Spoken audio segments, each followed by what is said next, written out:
ఏమే కొంత బయటకు పోతాను పని ఉంది ఎప్పుడు సెల్ చూసుకుంటా నక్కుంటుండేదనా ఏందంట ఏం చెప్పు ఈనాడా నేను ప్రత్యేకంగా బాగా మోపు చేస్తావా సెల్లు సెల్లు సెల్లు అనుకుంటా ఇప్పుడేం చెప్పు ఎక్కడ పోతున్నా పని ఉంది బయటకు వేస్తా సరే పోతే పోదు కానీ పచ్చిమిరకాయలు టమాటోలు కాయగూరలు అయిపోయినాయి సరుకులు కూడా లేవు 1000 రూపాయలు ఇచ్చిపో సరుకులు లేవు 3-4 కొన్నాడు సరుకులు అయిపోయినాయి 3-4 కొన్నాడు సరుకులు అయిపోయినాయి పడో బిర్యానీ చేయి వస్తా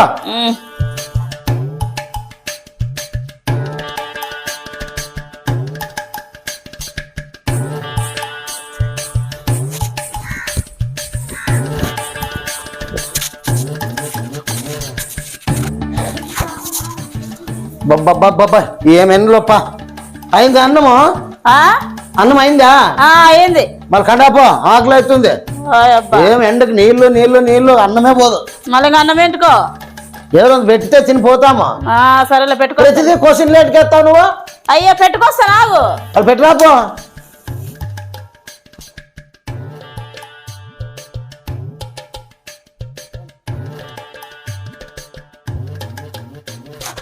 బా సూపర్ గా చేసినావు ఆలు కుర్మా చాలా బాగుంది బాగుందా తిను తిను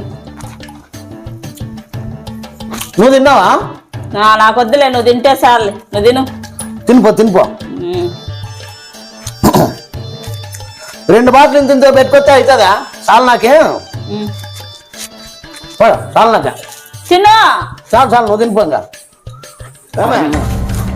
చెప్పు ఆ డబ్బులు మిగిలినవి బయటకు పోతున్నా పని ఉంది ఏంది మిగిలిండేది అలా 1000 రూపాయలు నీకు ఇచ్చినది కాయగూరలు కడితే 1000 రూపాయలు చిల్లర లేకపోతే అట్లే 200-500 రూపాయలు లేదా నువ్వు ఇచ్చిన 1000 రూపాయలు కాదు ఇంకా 50 రూపాయలు అప్పు పెట్టొచ్చినాడు పచ్చిమిరకాయలు 150 ఉంటాయి తెల్లవాయలు 300 ఎర్రగడ్డలు చూస్తే ఒక్కోటి ఒక రేటు ఎంత రేటు ఉండే తెలీదా నీకే మళ్ళీ చిల్లర అడుగుతాను పాపము ఏం మాట్లాడుతున్నావే రోజుకి 500 రూపాయలు కట్లా 2 రోజులు కూలేనాది 1000 రూపాయలు 2 రోజులు కూల్ అయితే ఏం చేయాలి ఇంట్లోకి ఏం తెచ్చుకోవద్దా మళ్ళీ అంటే 10 నిమిషాల్లో నువ్వు 1000 రూపాయలు ఖర్చు పెట్టొస్తావు అట్లయితే 1000 రూపాయలు ఏమేమి తెచ్చినావు చెప్పు నాకే ఏం చేయమని చెప్పినావు పచ్చిమిరకాయలు 150 తెల్లవాయలు 300 టమోటాలు 70 రూపాయలు 80 రూపాయలు రోజు ఎక్కుతుంది రోజు తగ్గుతున్నాయి ఈ రోజు చూస్తే ఎంత రేట్ అయినాయో ఎండు మిర్చి కూడా రేటు 150 రూపాయలు పెట్టొచ్చినావు నువ్వు మళ్ళీ ఏం చేయాలి పచ్చిమిరకాయలు కూర చేసాకైతుందా గోడౌన్లో ఏసీలో పెట్టుకున్నారు స్టాక్ అంతా ఎండు మిర్చి కూడా రేటు నువ్వు 150 పచ్చిమిర్చి పెట్టొచ్చినానంటే నువ్వు చెప్పే మాట నేను మాట్లాడా ఉండే చెప్తున్నానయ్యా ఒకసారి పోయి చూడిపోయి ఏది మరి ఏం చెప్తున్నావు నువ్వు అమ్మినోడు నీకే యా మార్కెట్ ఏంటి నువ్వు పాతూరులో మార్కెట్ కొత్తూరులో మార్కెట్ ఉండేవని నీకేమో ఏం కనపడతావమ్మా అయ్యా నాతో పాటు రంగమ్మ కూడా వచ్చింది పోయి అడుగు పాయమని కూడా బరువు ఎద్దుకైతే బరువు కనపడుతుంది పాగే పిడిదికి ఏం కనపడుతుంది గుంజు అంటదంట అట్టుంది నీ కథ ఇంట్లో కూర్చుంటావు కదా బాగా 1000 ఖర్చు పెడతావు కూర్చొని అర్ధ గంటకి 1000 రూపాయలు ఖర్చు పెట్టేస్తే ఏం మీ నాయన లేకపోతే తెలియదు ఇచ్చిచ్చినారా నాకే నేను ఇంకా 1000 రూపాయలు ఖర్చు పెట్టిన ఆమె అయితే 2000 సరుకులు తీసుకుంది తెస్తారు వాళ్ళకి ఎట్టి దుడ్లు వచ్చే వాళ్ళకి మనం కష్టం చేసుకుని తినే వాళ్ళే 1000 కాయగూరలుగా పెడితే మిగతా సరుకులకి ఏం పెట్టాలనుకున్నాను నాకే నీ గురించి పొద్దునే డౌట్ వచ్చా ఇప్పుడు 3 రోజులు అయింది నువ్వు చేస్తాండే ఇంట్లో నీ అవతారాలే కనపడుతున్నా నాకే ఏం చేస్తున్నావు సెల్లులో ఎప్పుడు నవ్వుకుంటా దాన్ని నొత్తుకుంటా దీన్ని నొత్తుకుంటా ఒకవేళ మనిషి బయట నుండి వచ్చినప్పుడు మనిషి మీద ఉందా నీకు ఏం చేస్తున్నాడు అనేది సెల్ మీద 24 గంటలు సెల్ మీద నవ్వుకుంటా ఎవరితో మాట్లాడుతున్నావు నువ్వు ఎవరితో మాట్లాడుతున్నావు సెల్లులో వీడియోలు చూసుకుంటున్నాము వీడియోలు చూస్తున్నావా వీడియో కాల్ మాట్లాడుతున్నావు నువ్వు వీడియోలు చూస్తున్నా ఎందుకు అట్లా అనుమానిస్తున్నాను మళ్ళీ ఏంటి నవ్వుకుంటూ మాట్లాడుతున్నావు ఎవరున్నారు ఆ పక్క ఎవరేం లేదు నువ్వు అనుమానించేంతేం లేదు మళ్ళీ లేకపోతే నీ సెల్లులోనా అనవసరంగా మాట్లాడద్దు ఏదైనా ఉంటే కరెక్ట్ మాట్లాడు లేదా ఎవరు ఇంకా చుట్టాల పక్కన ఎవరైనా ఉన్నారా నువ్వు దానం చేసేకే ఏం దానం చేసినా నువ్వు ఇచ్చినది 1000 రూపాయలు ఒకసారి మార్కెట్ లో పోయి సరుకులు చూసినావు పోయి 1000 రూపాయలు నాకోకుండా ఉంటావు 1000 రూపాయలని ఏం లెక్కలు అడుగుతావే నువ్వు ఎందుకు గంట సేపు నిన్ను పనికి పంపిస్తే కనపడతావు నీకు 1000 రూపాయలు ఎక్కడ సంపాదిస్తావు ఇప్పుడు నువ్వు మిరకాయలు ఎన్ని కేజీలు తెచ్చినావు నువ్వు 3 కేజీలు 3 కేజీలు ఉండేది ఇద్దరికి 3 కేజీలు ఏం చేయాలనుకున్నావు 3 కేజీలు తెచ్చా అయ్యో 1/2 కేజీ ఇప్పుడు తీసి పెట్టినాను మిగతావన్నీ మజ్జిగ మిరకాయలు వేసిన ఏంది మజ్జిగ మిరకాయలు గీసి నానబెట్టినా నువ్వు ఇందుకు మనిషేనా ఏమే 150 రూపాయలు కేజీ మిరకాయలు ఉన్నప్పుడు అలపు లేకోకుండా నీకు చేతికి ఏం బాధ లేకోకుండా మిరకాయలు గీసేచ్చా మజ్జి మిరకాయలు నంచుకుంటే ముద్దలేదు ముక్కలేదు ముద్దలేదు అన్నట్టు నంచుకుంటే లేదు నీకేం తినలేవు పచ్చి మిరపకాయలు రేటు తక్కువ ఉన్నప్పుడు మజ్జి మిరపకాయలకి దాన్ని ఒప్పుకుంటారు. రేటు పెరిగినప్పుడే గీయాలంటే మాకు తెలియదు రేట్ పెరిగి లాస్ట్ ఏం చేయాలనుకున్నావు? నన్ను ఎవరైనా జీతం పెట్టాలనుకున్నాను. నాకు అవన్నీ తెలియదు. మంచి మిరపకాయలు కావాలనిపించింది చేసిన అంతే. అంటే రేట్లు పెరిగినప్పుడే నువ్వు గీయమంటారా? నేను రేట్ల ఖర్చు మాకు అవసరం లేదు. నింగిని తెస్తారా 5 తెచ్చిస్తే నేను తీసుకొని వస్తా. నన్ను చెరుకు పిండుకొని జ్యూస్ వేసుకొని తాగుతారు చూడు, అట్లా పిండికి తాగాక పుట్టినావు నువ్వు.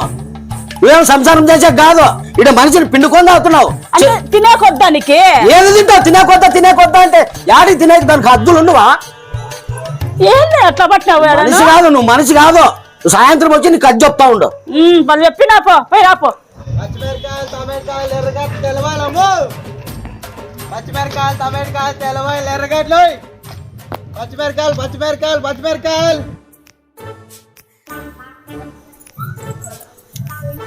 విని ఆ కొన్ని పచ్చిమిరపకాయలన్నా పెట్టే, చట్నీ చేయాలి. మీ అన్న తీసుకొచ్చినాక ఇస్తాను. పచ్చిమిరకాయలా తెస్తా ఉండు.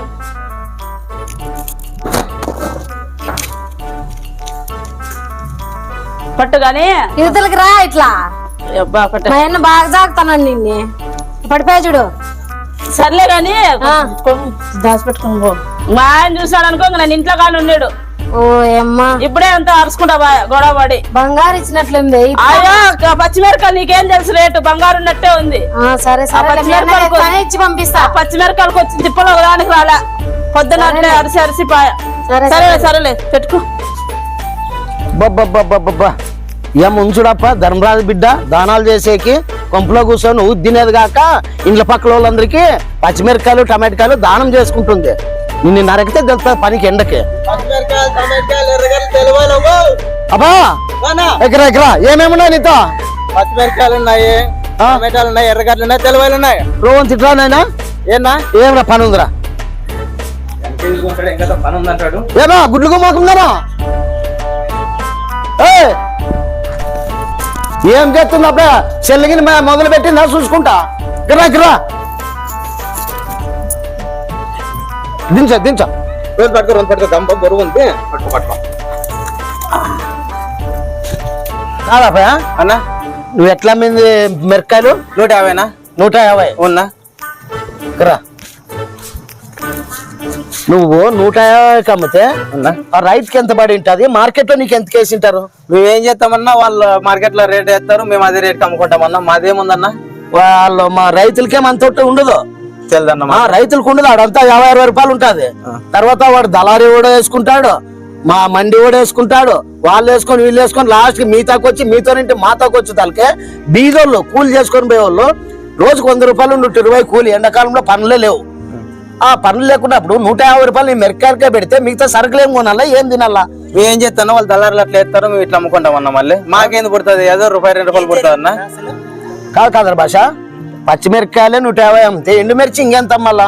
1000 రూపాయలు అమ్మాల వాళ్ళు కదా. అవును, దానికే 200 రూపాయలు అడిగేవాళ్ళు లేక ఏసీలో గోడౌన్లో పెట్టుకొని రైతులు ఆత్మహత్యలు చేసుకొని కరువు కాటకాలతో ఇంత అల్లాడుతుంటే నిన్న లేక మొన్న వచ్చి పచ్చిమిరకాయలు 150 అంటే బీదోళ్ళు కూలిపోయే వాళ్ళు ఎట్లా ఏ రకంగా బతుకుతారు చెప్పు? నువ్వు చెప్పేది కరెక్టేనా? ఈ రోజుల్లో మన రైతుల బాధలు ఎవరు చెప్పుకున్నా సరే తీరేటట్లు లేదు.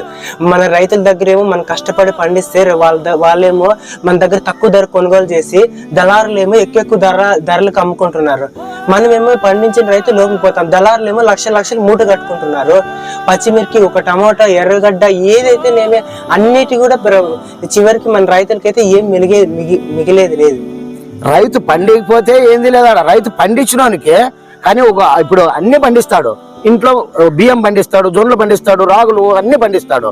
కానీ ఆవు లేకున్నా మిగతా మధ్యలో వస్తాయి చూడే అవుట్లలో ఇవి ఎంత ఉంటుందో అంత డబుల్ రైతు మీద పడేస్తున్నాడు బరువు. అంటే ఈ దళారుల వల్ల ఇదంతా మన రైతులు ఇదంతా జరుగుతుంది. మిడిల్ క్లాస్ లైఫ్ ఎట్లుంటుందో నీకు తెలీదా అప్ప? ఇంత రేట్లు పెట్టుకుని వేసుకొస్తే ఎట్లా? అట్లాగన్నా మాదేముందన్నా, ఆడ దళారులు వేస్తారు, రేటుకి మేము వచ్చి అమ్ముకుంటాం. మాకేమొస్తుంది? బతుకు తెరవేది ₹1-2 వస్తుంది కేజీ మీద. మాకే అంత తప్ప ఏం పెద్దగా రాదన్నా. ఒక కౌలు రైతులు ఎంతో కష్టపడి కౌలు డబ్బులు కట్టుకొని పెట్టుబడులు పెట్టుకొని ఇంత కష్టపడి పంట పండిస్తే లాస్ట్ కి ఏదో ఒక ₹10 దానిపైన ధర వస్తే అమ్ముకుందామంటే మొదలు ఈ దళారులు రేట్లు రైతుల దగ్గర తక్కువ ధరలకు కొనుగోలు చేసి వాళ్ళేమో ఎక్కువ ధరలు అమ్ముకుంటున్నారు. నిజంగా కాదర భాష, ఒక రైతు తింటే దాని సంతోషమే. ఆ రైతు అన్నం పెడతాడు కాబట్టి ఆ రైతు ₹1 తింటే మనకు సంతోషమే. కాకుండా మధ్యలో ఈ దళారులు దళారులు తిని వాళ్ళు కోట్లు వెనక్కి చేసుకుంటున్నారు. రైతు ఏమి ఆడున్నాడు ఆడే ఉంటున్నాడు, కొనేవాళ్ళు మనం ఆడున్నాళ్ళు ఆడే ముందు లోపల పోతున్నాము. రైతు తింటే మనకు సంతోషమే, రైతు తినడం లేదు, రైతుకు అందడం లేదు.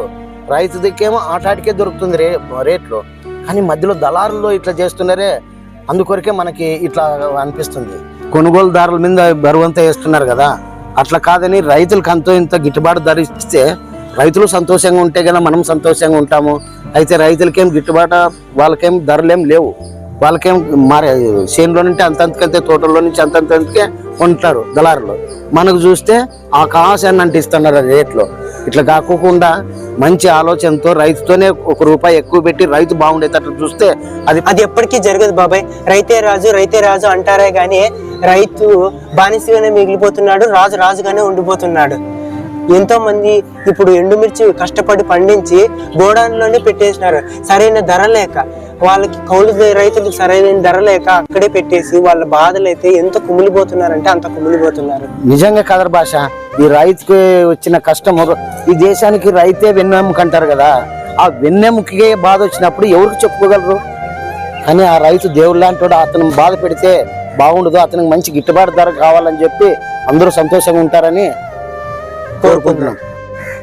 అలాగే అది మీరు మార్కెట్లో వేసుకొస్తారే దళారులు ఉంటారే, వాళ్ళకు కూడా కొంచెము ఊర్లో పల్లెటూరులో నా బీదోళ్ళ గురించి, చిన్న ఫ్యామిలీలో మిడిల్ క్లాస్ వాళ్ళ గురించి ఇట్లా బాధపడుతున్నారు, నాతో ఎవరు ఇంత రేటు పెడితే కొనలేరు అన్న అని చెప్పి అంతో ఇంత రేటు చూసి వేసుకొని, చిన్నోళ్ళు బీదోళ్ళు ఉంటారు, ఇప్పుడు ఎండాకాలంలో పనులు లేవు, అంతో ఇంత కూలి పోయిండేవి ₹150 పచ్చిమిరపకాయలకే పెడితే మిగతావన్నీ ఏం తింటారు వాళ్ళు. అట్లనే మీరు కూడా ఆడ దళారులతో ఇట్లా అంటున్నారన్న పల్లెల్లో జనాల్లో అని చెప్పి మీరు కూడా కొంత చెప్తారని చూడాలి. సరే అలాగని ఇప్పుడు దళారులు కాకోకుండా ఇప్పుడు పండించిన పంట ఆ రైతే నాది ఈ రేటు అని చెప్పి ఆ రైతు ద్వారా అయినా వస్తే ఇంకా బాగుంటుందని ఆశిస్తున్నాం. సరే అట్లే జరగాలని కోరుకుందాం అన్నంత. సరే అది సరే.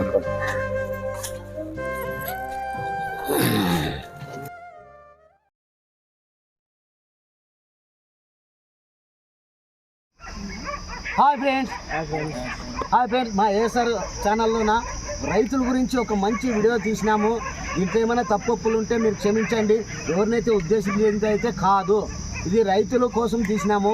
ఒకవేళ పండిందే పంట అంతా రైతులే సొంతంగా లబ్ధిదారులతో పోయి వాళ్ళే అమ్ముకుంటే ఇంకా మంచి లబ్ధి పొందుతారని ఒక చిన్న కాన్సెప్ట్తో మీ ముందరికి వీడియో తీసినాము.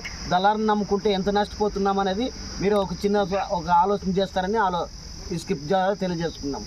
అలాగే మా ఏఎస్ఆర్ యూట్యూబ్ ఛానల్ని అతి తక్కువ కాలంలో 5,000 మంది సబ్స్క్రైబర్ చేసి మా ఛానల్లో అభివృద్ధికి ఎంతో తోడ్పాటుగా సహాయంగా నిలుస్తున్నారు. ప్రతి ఒక్కరికి మేము ఈ ఛానల్ ద్వారా ధన్యవాదాలు తెలియజేస్తున్నాము.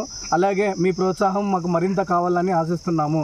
ఇట్లు ఏఎస్ఆర్ షార్ట్ ఫిల్మ్స్ ఉరవకొండ.